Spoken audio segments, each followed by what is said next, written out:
भारत माता की, भारत माता की, भारत माता की। वंदे वंदे वंदे।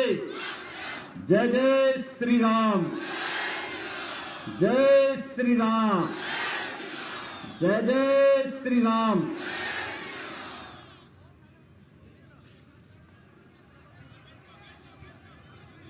सरदे राईस,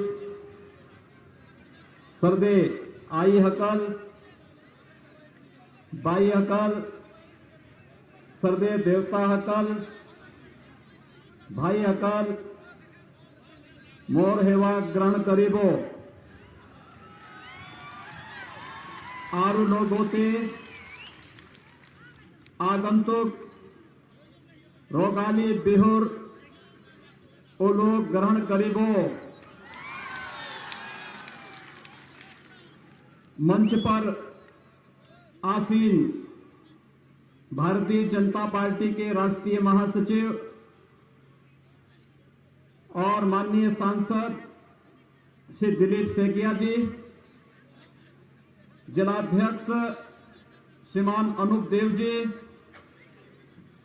होजाई विधानसभा क्षेत्र से लोकप्रिय प्रत्याशी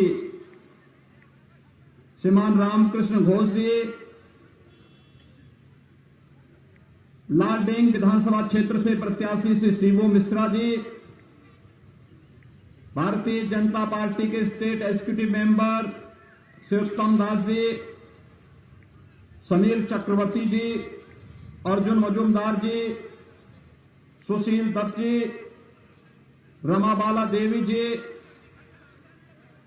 मंडल के सभी अध्यक्षगण और भारी संख्या में उपस्थित होजाई विधानसभा क्षेत्र से जुड़े हुए मेरे सभी भाइयों बहनों, मैं रामकृष्ण की धरती से आपके इस पावन धरती पर उपस्थित हुआ हूं। मैं सबसे पहले आदिशक्ति मां भगवती कामाख्या की इस पावन धरती को नमन करते हुए आप सबका हृदय से अभिनंदन करता हूं। भाइयों बहनों, महाबाहु ब्रह्मपुत्र को नमन करता हूं। भारत की लाल नदी के रूप में विख्यात और असम के सुख दुख, समृद्धि और यहां की सभ्यता संस्कृति की वाहक महाबाहु ब्रह्मपुत्र, जो यहां के सपनों को, यहां की आकांक्षाओं को और असम की सच्चाई का संवाहक भी है, इन सब की प्रतीक महाबाहु ब्रह्मपुत्र को नमन करते हुए भारत रत्न भूपेन हजारिका ने अपने एक प्रसिद्ध गीत में महाबाहु ब्रह्मपुत्र महामिलनोर तीर्थ, इस भाव के साथ इसकी महिमा का गान किया है। यह ब्रह्मपुत्र और इसके तट के लोगों के महामिलन का तीर्थ है असम, और इसलिए असम की इस धरती को मैं कोटि कोटि नमन करते हुए आप सबका हृदय से अभिनंदन करता हूं, आप सबका मैं स्वागत करता हूं। हमारे लिए ये बहुत प्रसन्नता का विषय है कि धरती शंकर देव की भी धरती है। भारत के सांस्कृतिक राष्ट्रवाद के परम पुरोधाओं में से शंकर देव रहे हैं।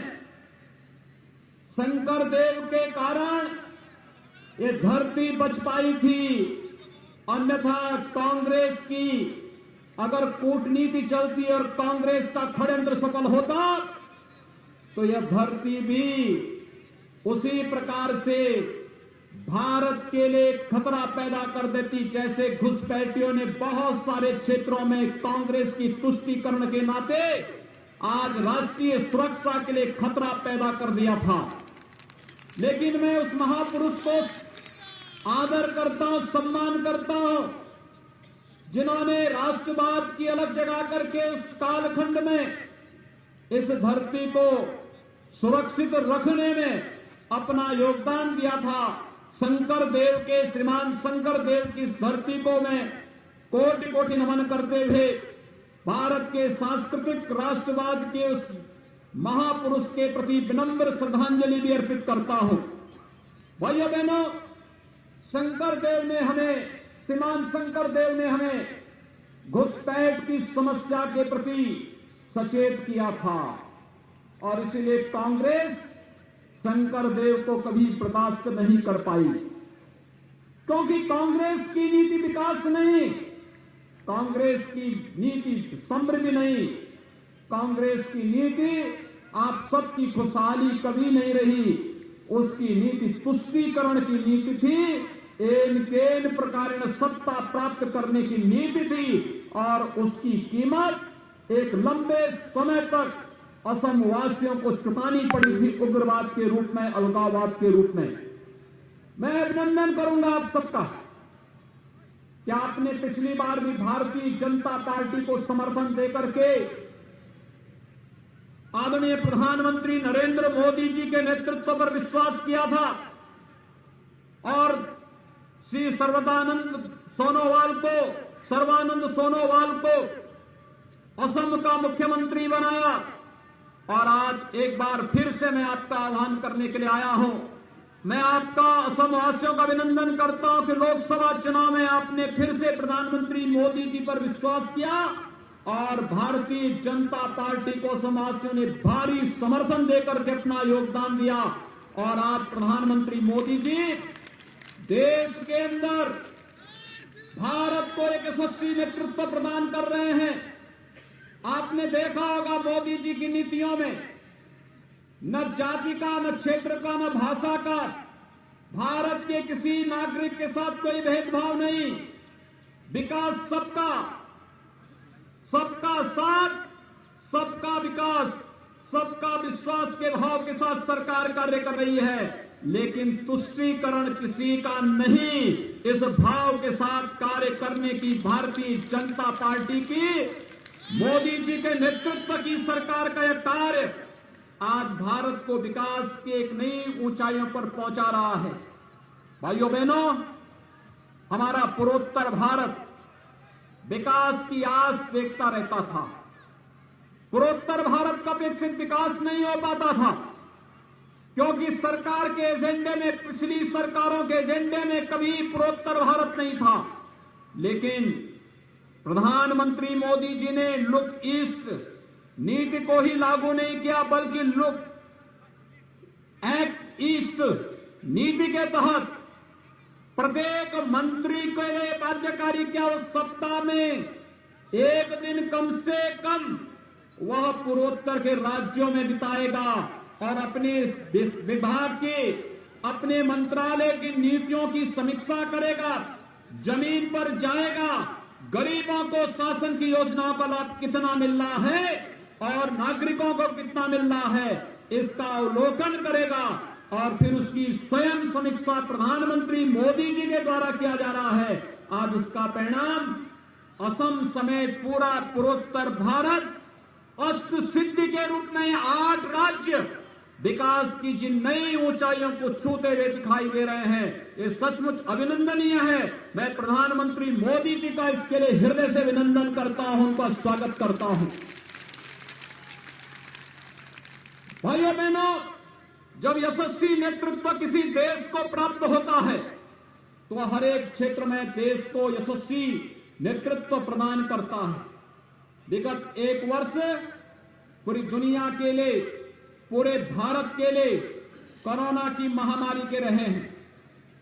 आपने देखा होगा कोरोना महामारी के कारण प्रधानमंत्री मोदी जी के नेतृत्व में जो पूरे देश के अंदर एक विश्वास जागृत हुआ, गरीबों को मुफ्त में खाद्यान्न उपलब्ध कराना प्रधानमंत्री कल्याणकारी पैकेज के माध्यम से और आत्मनिर्भर भारत की जिस परिकल्पना को साकार किया है प्रधानमंत्री मोदी जी ने, आज वह एक नए भारत भव्य भारत की तस्वीर हम सबके सामने प्रस्तुत करता है, जो भारत दुनिया की एक महाताकत बनने की ओर अग्रसर है। आपने भाइयों बहनों अभी हाल ही में अमेरिका के राष्ट्रपति बाइडेन के वह वक्तव्य सुना होगा जिसमें उन्होंने प्रधानमंत्री मोदी जी का अभिनंदन किया है, जिसमें उन्होंने कहा है कि भले ही कोरोना से प्रबंधन किसका कैसा रहा यह समय बताएगा, लेकिन प्रधानमंत्री मोदी जी के प्रबंधन का लोहा दुनिया ने माना है। और यही नहीं, अपने देश के नागरिकों के लिए 2 वैक्सीन एक साथ देने का कार्य भी प्रधानमंत्री मोदी जी ने किया। और न केवल भारत को बल्कि भारत के मित्र देशों को बचाने का कार्य भी भारत के कोरोना वैक्सीन के माध्यम से प्रधानमंत्री मोदी जी ने किया है।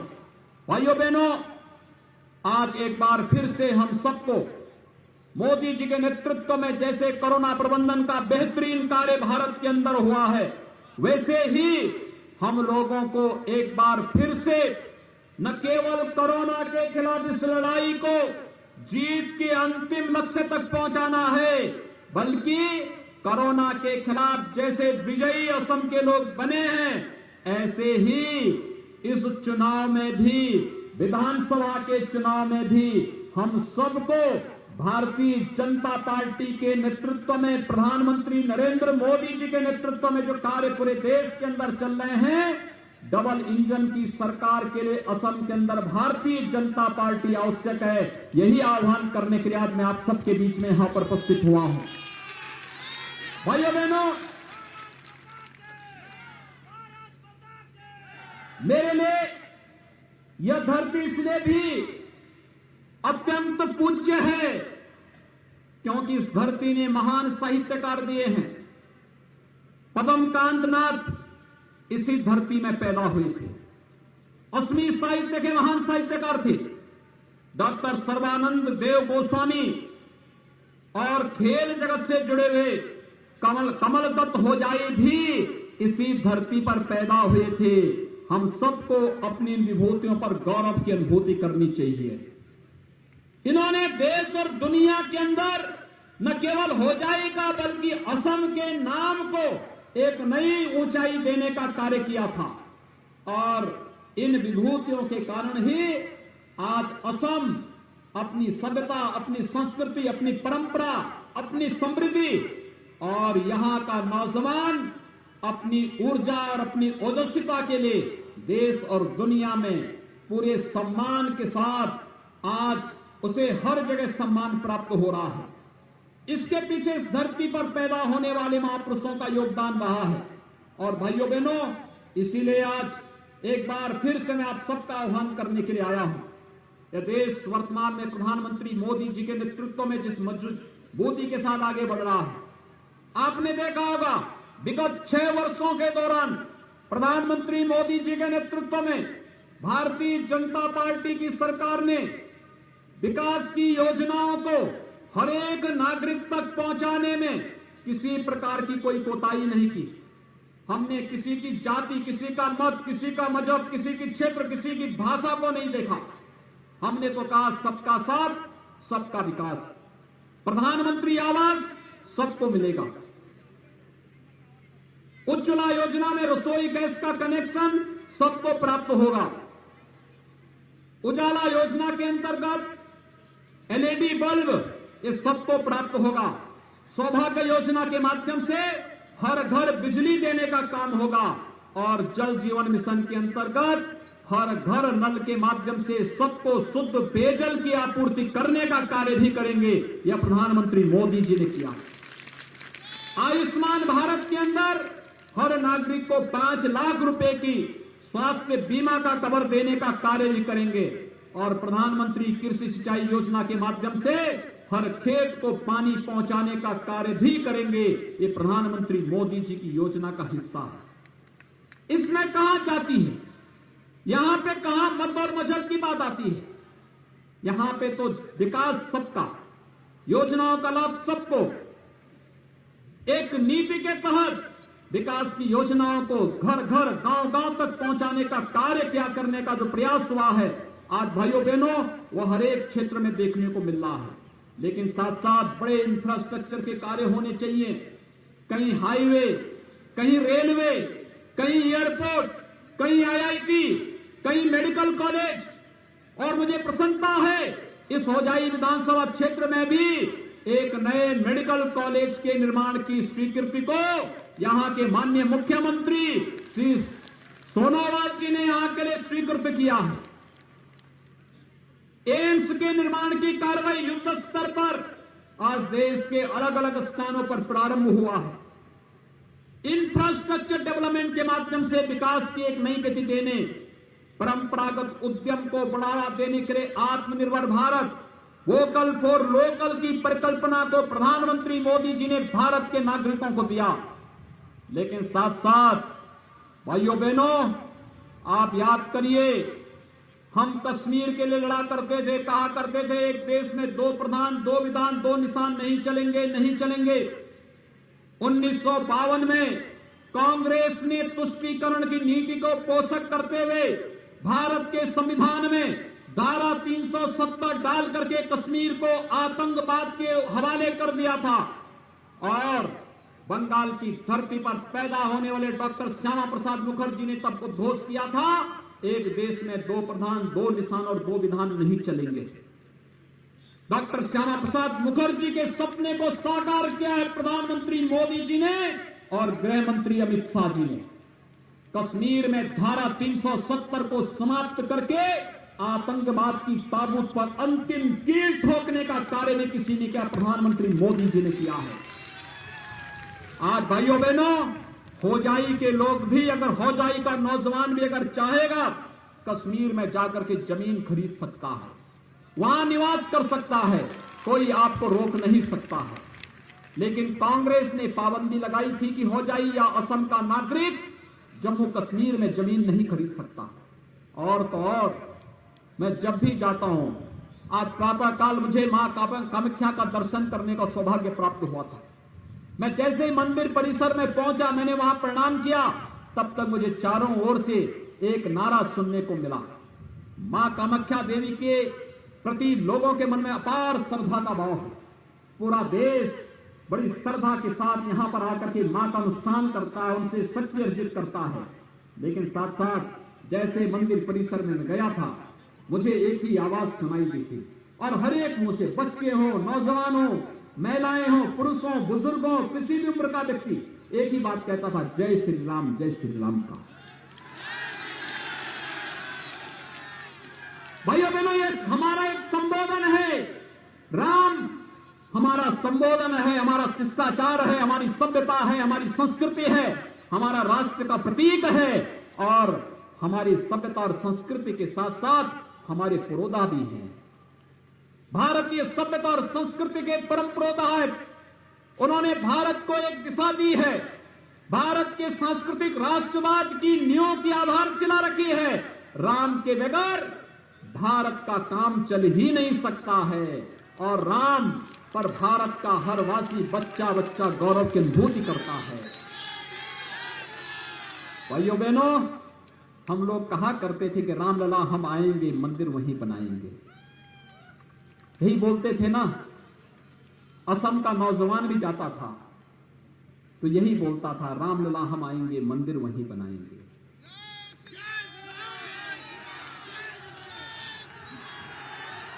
लेकिन इस सपने को साकार किया है, इस सपने को भी साकार किया है प्रधानमंत्री मोदी जी के नेतृत्व में। भारतीय जनता पार्टी की सरकार ने सारी बाधाओं को दूर करके आज अयोध्या में भगवान राम का भव्य मंदिर के निर्माण का कार्य युद्ध स्तर पर प्रारंभ हो चुका है। और मैं अभिनंदन करूंगा असम वासियों का कि भाइयों बहनों, अभी राम मंदिर निर्माण के लिए जो निधि समर्पण की योजना थी, उसमें असम के नागरिकों ने भी बहुत अच्छा योगदान किया है। मैं इसके लिए आपका अभिनंदन करता हूं, आपका आभार व्यक्त करता हूं।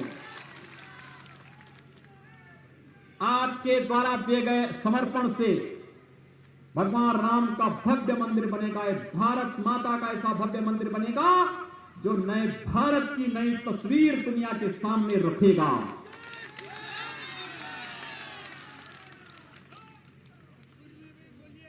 प्रधानमंत्री मोदी जी के नेतृत्व में ट्रिपल तलाक पर भी पूरी तरह पाबंदी लगा दी गई है। अब 3 तलाक कह करके कोई नारी गरिमा के साथ ठेस नहीं पहुंचा सकता है। 3 तलाक की बात करेगा तो जेल के अंदर भारत की जेलें उसका इंतजार करेंगी। ये सुरक्षा देने का कार्य भी बहन और बेटियों को किसी ने किया है, प्रधानमंत्री मोदी जी ने किया है। और भाइयों बहनों, अगर दुश्मन देश भारत के अंदर घुसपैठ करके भारत के अंदर किसी प्रकार की कोई गुस्ताखी करेगा तो एयर स्ट्राइक और सर्जिकल स्ट्राइक का काम भी प्रधानमंत्री मोदी जी के नेतृत्व में भारत के बहादुर जवानों ने करके दिखाया है।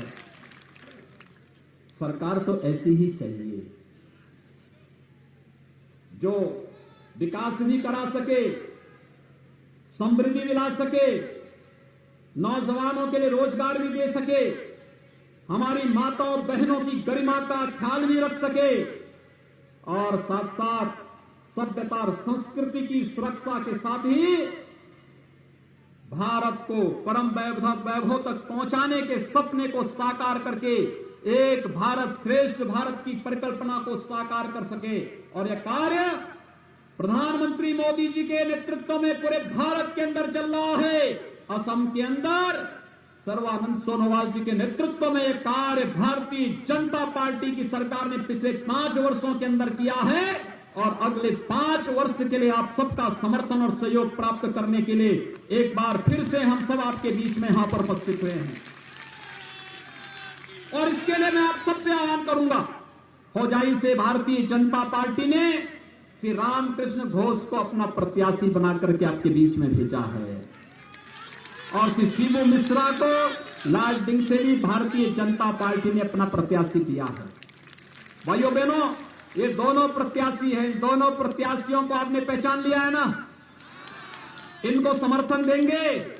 मेरे साथ हाथ उठा करके बोलेंगे, दोनों हाथ उठा करके, जहां तक मेरी आवाज जा रही है दोनों हाथ उठाएंगे, बोले जय जय श्री राम, जय जय श्री राम, जय जय श्री राम। कमल चुनाव चिन्ह पर भारतीय जनता पार्टी के समर्थन में भारतीय जनता पार्टी के प्रत्याशियों को भारी बहुमत से विजयी बनाने की अपील करते हुए मैं आप सबका अभिनंदन करता हूं। धन्यवाद। जय श्री राम।